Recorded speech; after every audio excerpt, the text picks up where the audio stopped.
Don't forget to subscribe to Basement Tales. Just go on Apple, iTunes, or wherever you get your podcasts and hit that subscribe button. We release a podcast every Thursday. That way you'll be sure not to miss an episode.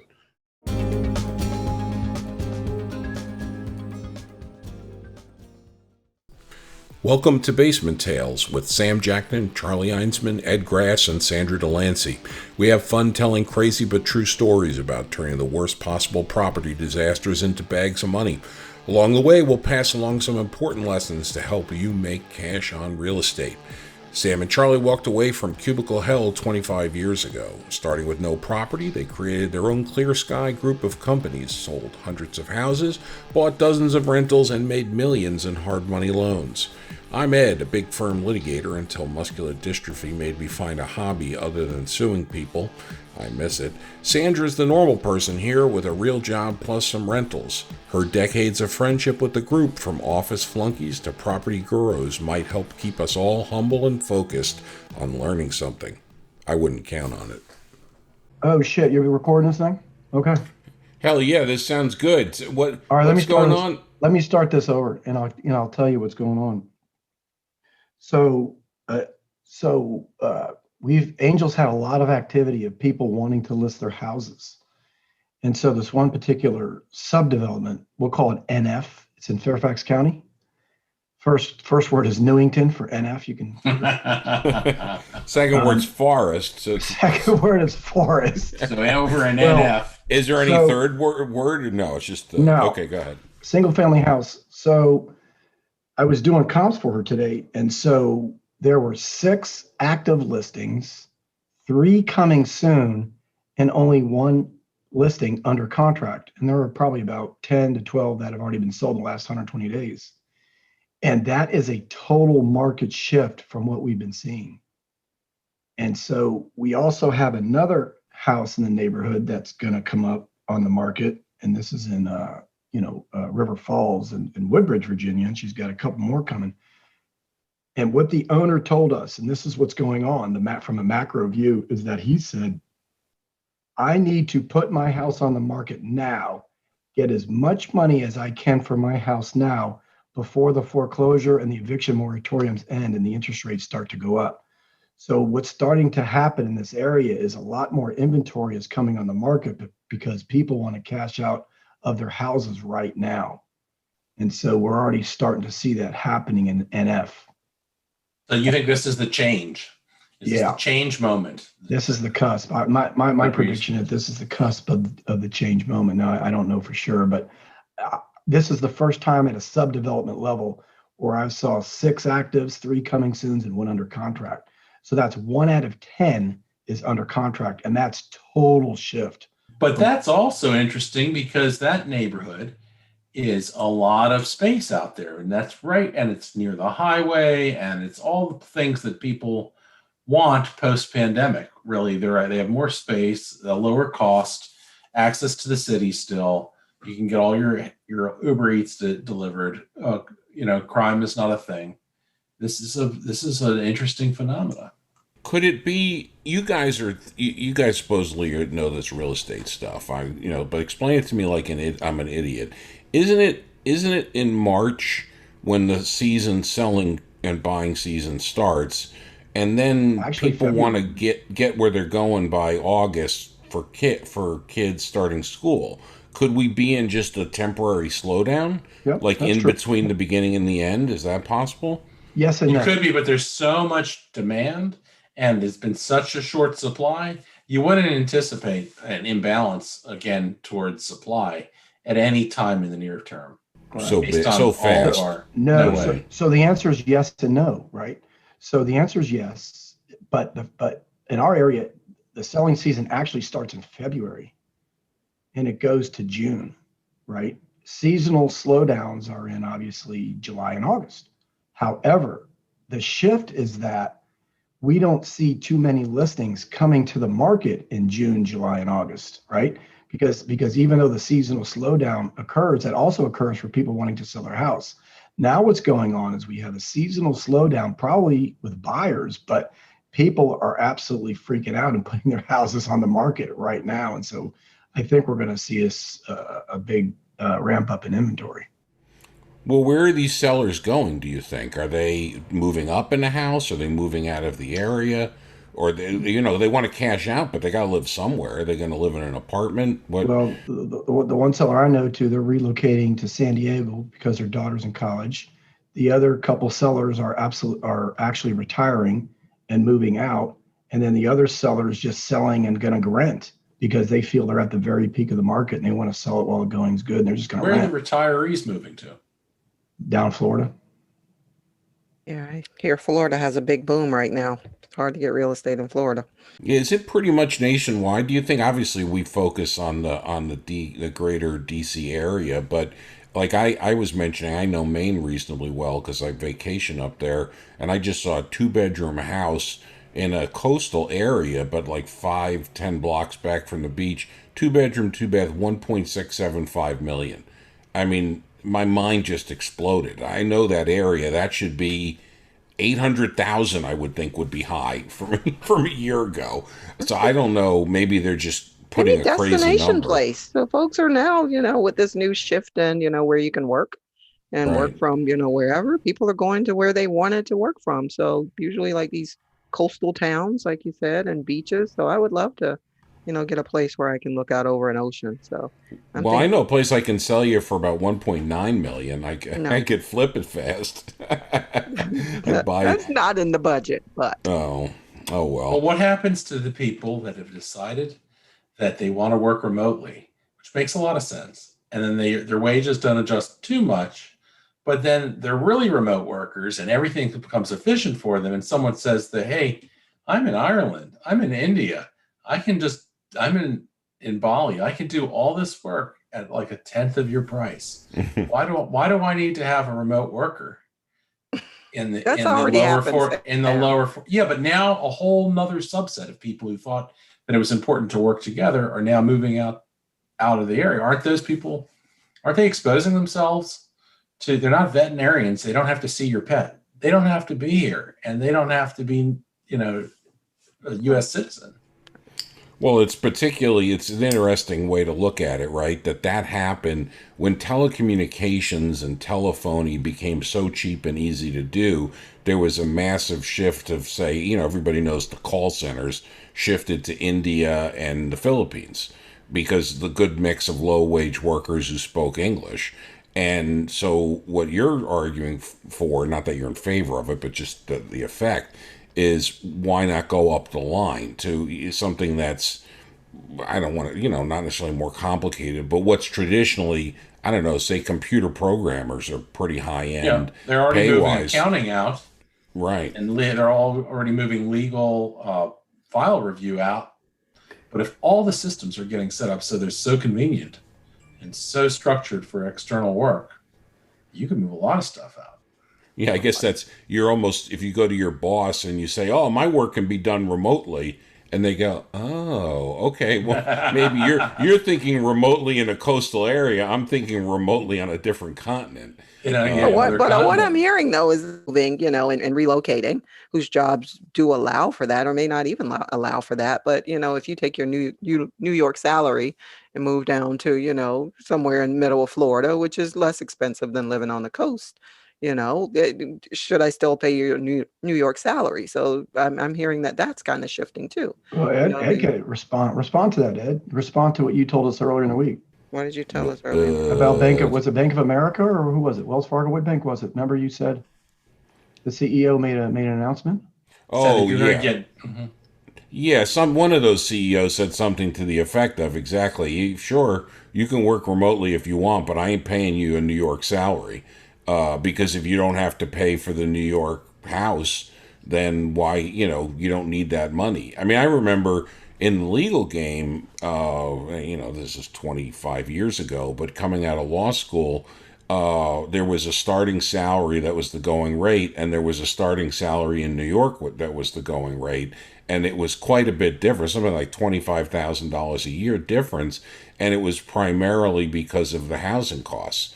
The big firms would work you to death at either location. They were happy to do that. Maybe New York was thought to be a little harder, but it was primarily the housing differential. I know it's persisted. I'm not that familiar with the market now, but so that's always been there. So maybe they'll just make that argument as we're not going to pay you that premium.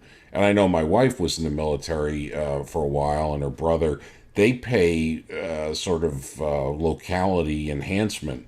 This is some code for it. I can't remember. But if you're in D.C. or New York, you get like a certain enhancement to your base pay.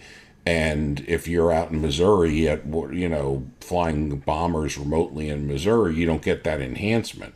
So maybe regular employers will go to that model more if they can get away with it. Then there's the issue about, okay, good luck. Go hire programmers in another country. Try to find them. And of course, there's the mixed reality where maybe mostly you can work remotely, but we all like to get together and have lunch and see each other and talk to people. And so at least to have, whereas if Charlie were in wherever he wants to be, the Caymans, it'd be a little harder to fly back every week or direct flight. I can do it. Well, that's actually, for all we know, you're in the Caymans right now. I am. Can you see it? Actually, that's where that picture's from. Oh, there you go. Yeah. So no, but the funny thing about it is we heard, or at least I heard, two different stories this week about people who are talking about, or they've actually moved to the outer suburbs, right? And I'm talking about the exurbs, something that we've talked about before. And the first story revolved around Scranton, Pennsylvania. And these guys were telling me, yeah, well, it's only, 90 miles or whatever out in New York City. I could get there pretty quick. And so Scranton has actually appreciated in value. And the other one, Ed, I think was a story you told about your vacation home in Maine, how you were saying how, kind of in the exurbs of Boston, how people are moving out there and still working in Boston. And so what I'm thinking is that even in the DC area, we're seeing a lot of activity from 60 to 90 miles outside of Washington, D.C. We're seeing a lot of activity. So I'm assuming that pattern is going on throughout the country, especially in the bigger cities. And I know it's happening in California. So what happens in the cities that people are leaving then? So what happens in DC when folks I start just leaving? think the population's too close to each other, and the COVID folks don't want to be close Are to prices going to population. come down, you think? I think in the cities they're going to come down. Yeah. We're already seeing it. Oh, really? Yeah, we've got a couple of condos in Trinidad in the city that we can't sell for the life of us, and we think it has a lot to do with people not wanting to be in condos. And ours are only three. It's only a 3-level condo building, and we're not even talking about 12, 14, 16 level condos. And so we know our prices are coming down just because nobody wants to be in condos in the city. So we're already seeing a change in that environment as we speak. So, well, pre-COVID, that area was so hot pre-COVID. Yeah. I mean, you couldn't build them and sell them fast enough down there. So maybe people, and the crime and things were getting better and the schools were getting better. But then you're like, well, wait a second, there's still some of those problems. Prices are up. Why? But I think you've hit on something I think is really important. It's important for a group like you guys looking for these properties. It's hard to anticipate where people are going to go. But if people go to Iowa, you can't really predict that, right? It's too hard to figure that out until you start to see it. But I do think we're getting to the point where you can predict those commuter places around, or so that place in Maine on a good day is 90 minutes to Boston, particularly if you don't go at rush hour. Well, that's doable. I could work there 4 days a week and in Maine and go into Boston twice a week or once a week or whatever. Yep. But if I was 4 hours away, although you see people coming to New York like that, but it gets to be, so maybe it is those ex-urban areas like Loudoun County, where the horse farms are and some land. Past there, yeah. Yeah. But there is still the issue, though, I remember articles in the Post of people saying, I can't wait to move away from the city. And then they get out to those areas and there's no grocery store. It's like 30 Doesn't minutes matter. to a grocery Amazon store. delivers it. You make a good point. Well, that's thinking, from 10, 15 years ago. But now Amazon will get to you. If you like to hang out and pick out dresses or something, you got to make a trek to do that. But where are you going to get them anyhow? Inventories are so low. That's right. Inventories well, my daughter are so low. my daughter orders her dresses online. She does thrifting online. She gets like thrift stuff mailed to her. And yeah, well, we need to get a younger person on this show. I mean, younger than Sandra, who's like, I think, what, 18, 19. But us old Tomorrow I'm folk, 22. something like that, yeah. But, maybe we're too old to fully I've never once ordered from Uber Eats or DoorDash that I can remember. Have you I do guys? it all the time. I'm You do so it? Younger cheap. people do it all I the am too. time. I'm not paying for someone to bring my food to my door when I can get in my car and just, Well, you know. I know some people who do it. They put their hands down in your French fries and eat them. Oh no, No, you gotta tell the no. story.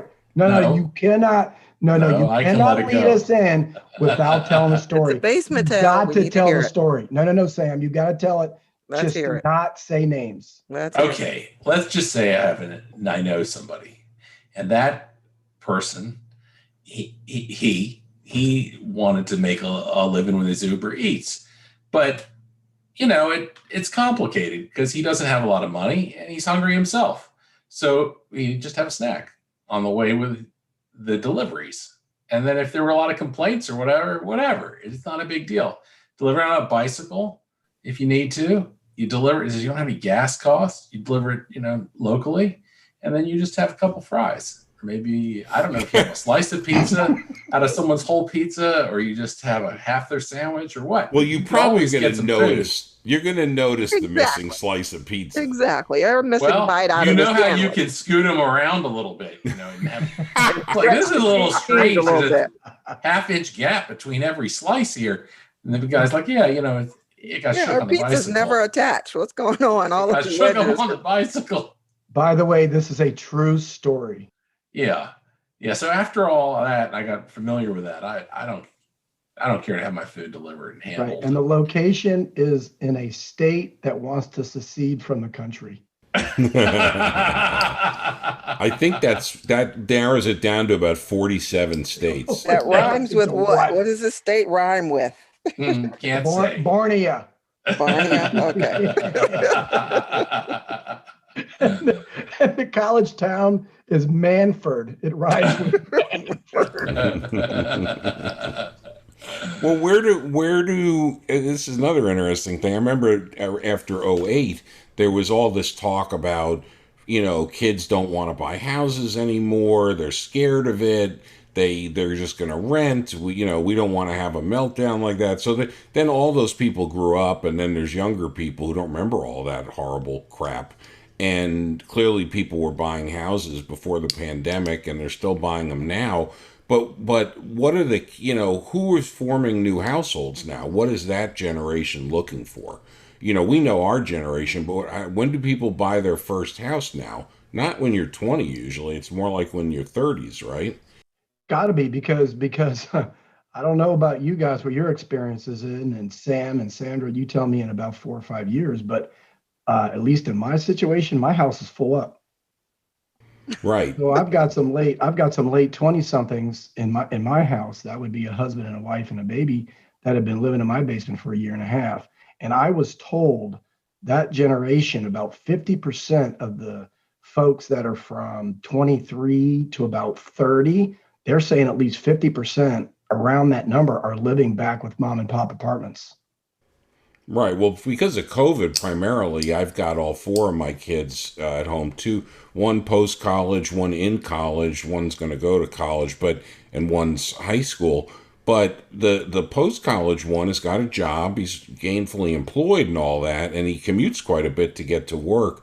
But I'm not sure what his age group, wants to do with housing. He wants to get out fast. I understand that. And rent, but he's saving a lot of money. Yep, He's able to pay down some of his loans. Yep. So for him to spend $15,000 a year on a little crappy apartment somewhere, he's, other than the not wanting to be with his parents, is a lot cheaper to stay and not go out and form a house until maybe I've saved up money, now maybe I can get something when I'm 30. And get a For condo. first-time home buyers, the median age is 33. Yep. Is that right? And the other thing that's going on too with that same generation is, my guess is, if they're not living at mom and pop apartments, then I would say 25% of them are at least house hacking, right? So you have a single family house or a townhouse that has 3 or 4 bedrooms, and you've got all 3 or 4 bedrooms, and they're just dividing up the rent. So what you have going on is that these younger folks, like Ed said, are either paying down a lot of debt or they're saving a shitload of money. And so I think it's probably the back half, because I know a lot of these folks got good technology jobs and they're just Well, in the saving up a lot of money. DMV, come on, the prices of homes are just ridiculous. Yeah. You can't get anything in the city unless you I get think a that, condo somewhere. yeah, You know? but I think that's happening in all big cities around the country. My guess Yeah. is. Yeah. Yeah. Well, but then there's this, which is why not? So my son's working in Herndon, commuting from Burke. Why not move out west of Herndon to get something cheap, commute into Herndon, and now his job is in person. He has to be there. He's a fencing coach. So you got to show up at an actual, although they did a lot of Zoom lessons during COVID, but but I guess for him, it would make sense to move far out, because if he buys something 20 minutes west of Herndon, that's going to be saleable to one of these, commuter type people. Whereas, why would you buy something at the Beltway or inside the No, Beltway? he'll be in West Virginia, right? If he Yeah. gets Just like about. You could go out to Percival, just past Leesburg. Oh my gosh. Yeah. But I mean, does your son like to hang out a lot? I know that these, 20 somethings, they enjoy their leisure time. I mean, He's they a are the ones who misanthrope are, like me. yeah, Yeah, he's yeah. People make him nervous, and I don't a blame him. misanthrope. Yeah, Okay. yeah. It's a fancy word for you just don't like other people. Uh, but no, he. But I think that age they want to date a little bit and see other human beings. But they are, in all seriousness, they definitely are more used to communicating online and talking to friends online, and not necessarily seeing people except for work. Like, he's not one of those people like, oh, I want to have a condo downtown and do the bar. Like, when I was coming out at his age, that's what everybody my age group wanted to do. They wanted a condo in the city so they could enjoy the nightlife, and I don't think his age group is into that. I mean, maybe I'm Wait, drawing how old is this young generalizations. man? Because maybe the ones I'm thinking of are maybe later 20s and early, maybe more like Charlie. Well, Late. he's one of mine's 20 and one's 23. The 20's still Oh yeah. finishing up college, but yeah, they just don't seem all that excited about, oh, I can't wait to get to the big city and go to bar hopping. That's all I remember people my age group wanted to do. If they weren't getting married, Sure. then they did other stuff. But what's your brood want to do, Sandra? What do you think Oh, they're my going to guys are too do? young. They're Yeah. that 20-year-old, like you said, I have a 20-year-old and she really is just trying to she's cheap. She's cheap right now. She's See, actually She's down coming in back. She's coming Miami area right now with her friends and she's like, these girls want to spend $100 a day. back. I'd rather buy a pair of shoes with that and go to Chick-fil-A. Yeah, So but she's um she's a boomerang. yeah, no, Yeah, the boomerang's coming. nope. Through the boomerang and it's coming back. Gotta sell this house now. Yeah, you All better right, sell it.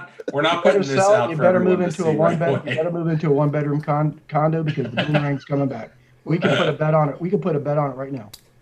well, so yeah, so $5. Oh gosh. Boomerang Sandra. No. So then what's the, because nominally this is a show for people who want to make money in real estate.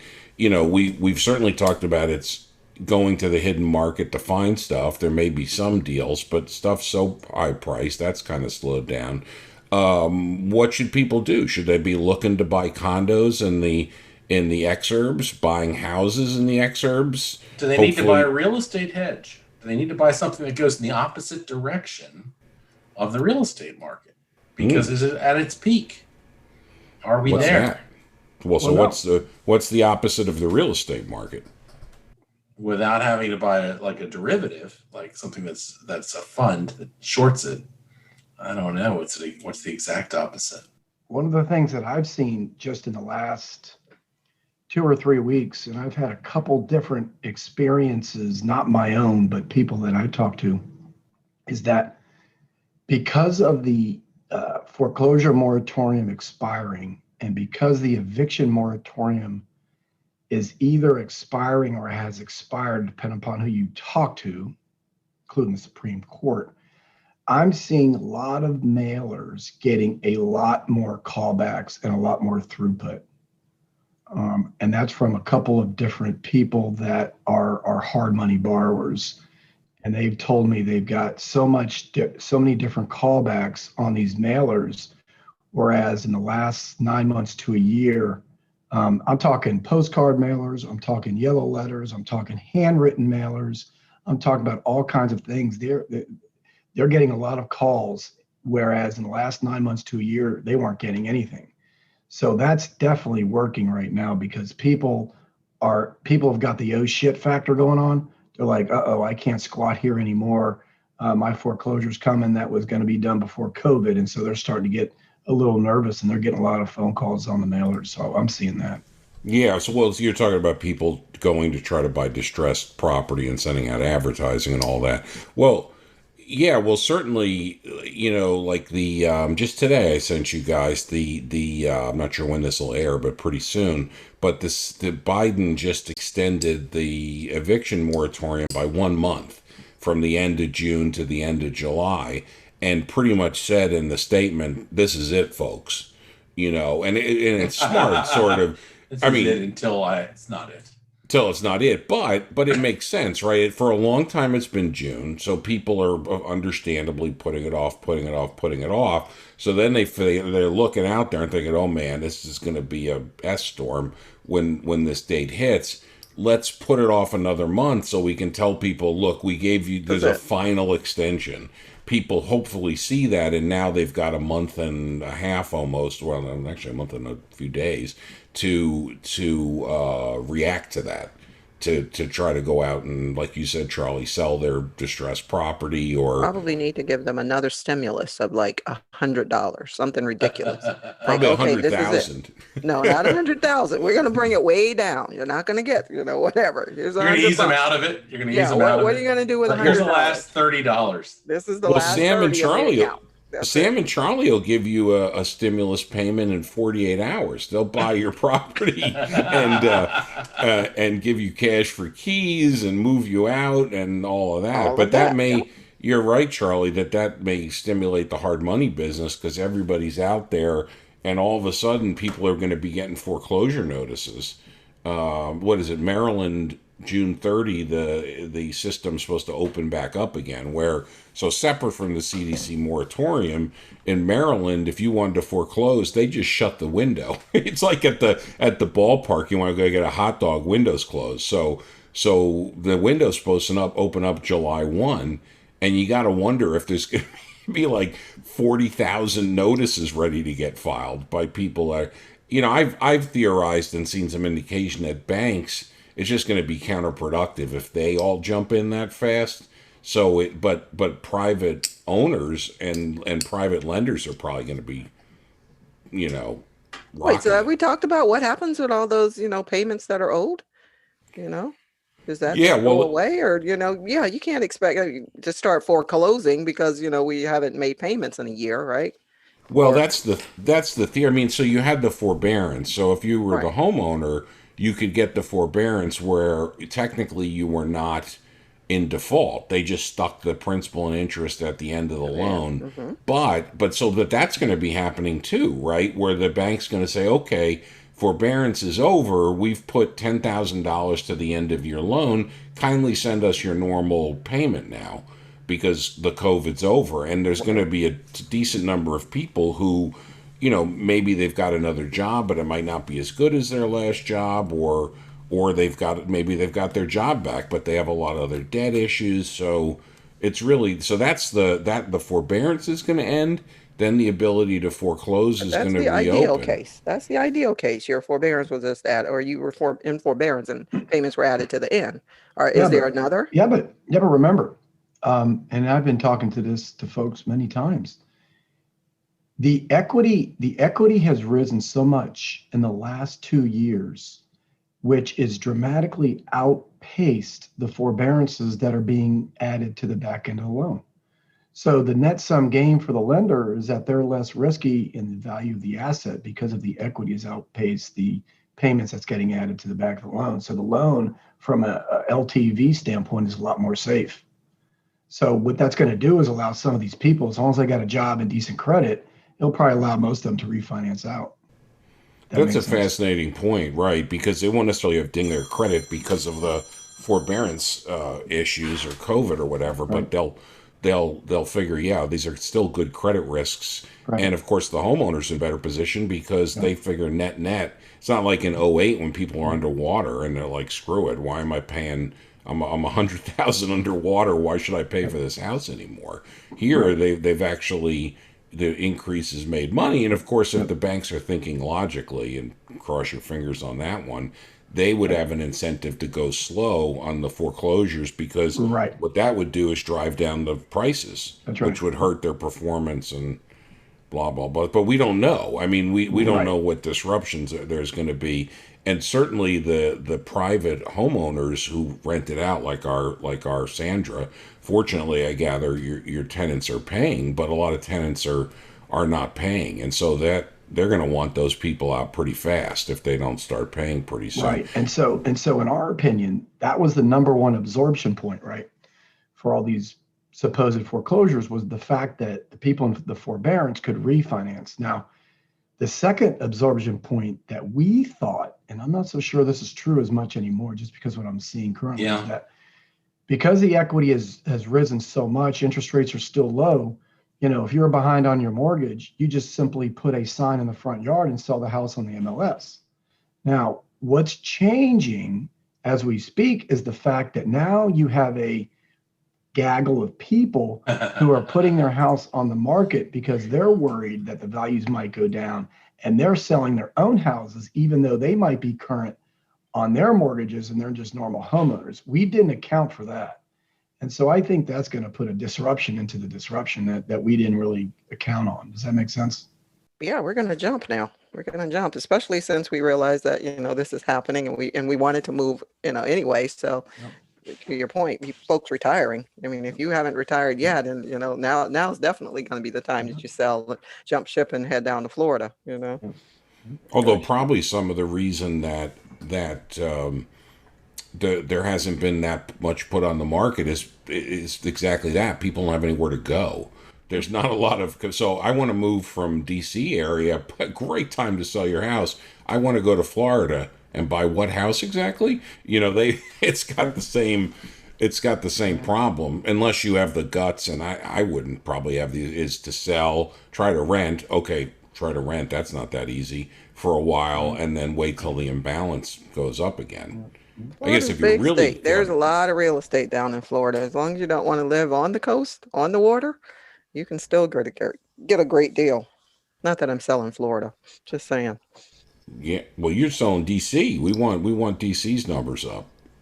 Yeah, I need to sell DC and go and buy 3 in Florida, not on the coast.